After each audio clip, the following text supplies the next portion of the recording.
Okay. So for my Brave Discoveries presentation, I kind of started out by just going over what I historically lean towards as far as art making, kind of what I've done in this class, some turning points for me, and then how I'm gonna kind of move forward with that. So first of all, my name is Natalie. I primarily work with acrylic paint. That has always been my kind of most comfortable medium ever since I was in like middle school and high school. Um, I I just finished my second year of teaching. And ever since becoming a teacher, I haven't really been actively making art as much. So it's definitely been like a process of kind of refinding what I'm interested in and what I want to be making things out of and like inspiration for subject matter and stuff like that. This picture here is of me my senior year of my undergrad. We had to have a art show at the museum at my school. And you can kind of see some of my past artwork in the back.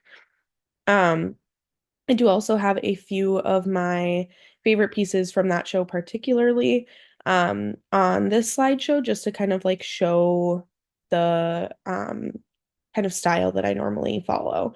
So this was a series of three self-portraits that I made. I'm very big into color, if you couldn't tell from this picture and from the last picture, but these I'm super proud of. I'm not a huge drawer, and these were all done with color pencil. So super, still really happy with those. And then these are two more paintings that I did for that same exhibit. The one on the left with the blue is all just acrylic paint, and then the one on the right, um, the base was all done using acrylic paint, and then I added spray paint for the crown, and you can kind of see around the edges especially, but I layered feathers on top of like the different colors of acrylic paint as well, and you can kind of see like the shadows of those feathers too on the edges. So that's some of my past work. That's kind of the style that I normally follow.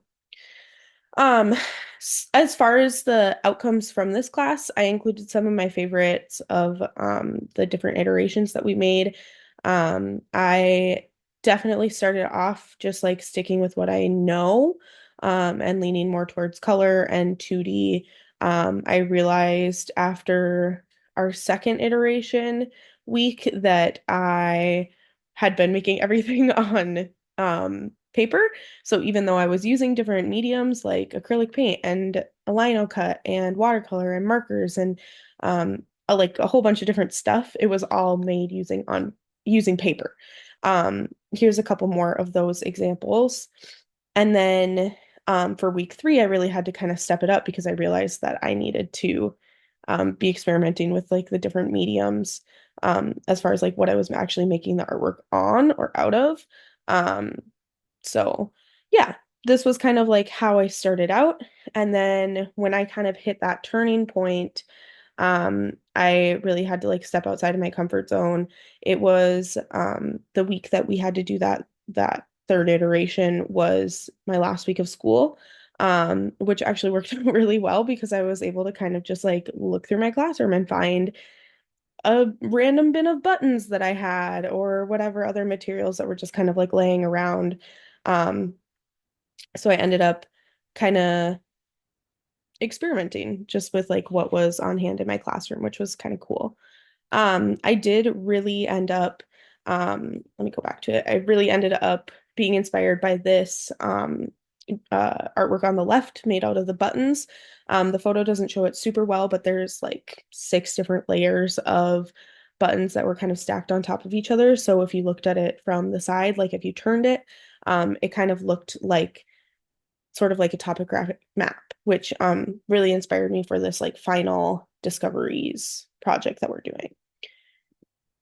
Um, so kind of leading into that, as far as development within this course and kind of like what I'm taking away from this, I think the number one thing is of course like taking risks with materials. I think this is especially important in like not just like what is being used, but like how it's being used.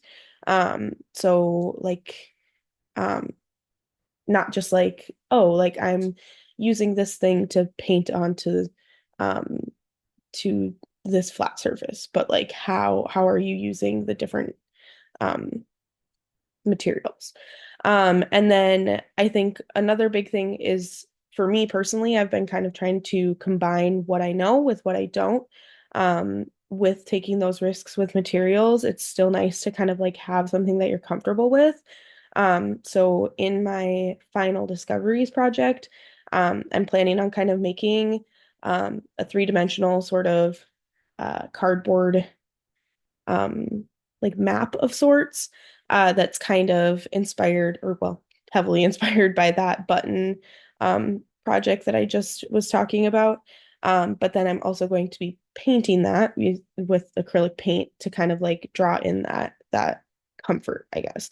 So taking risk with like what I'm using as far as materials, but also like having something to kind of like rely on that I like know that I'm confident in.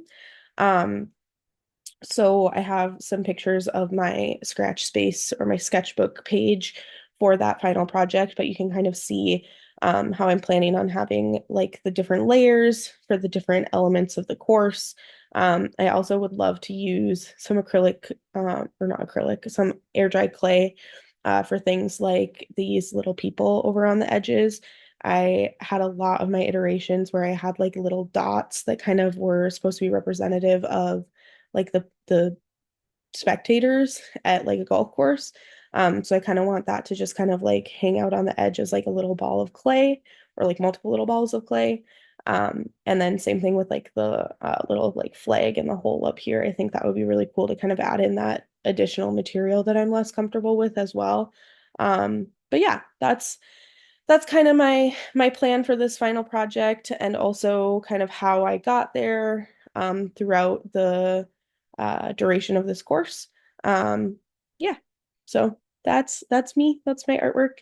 I appreciate you taking the time to listen to it.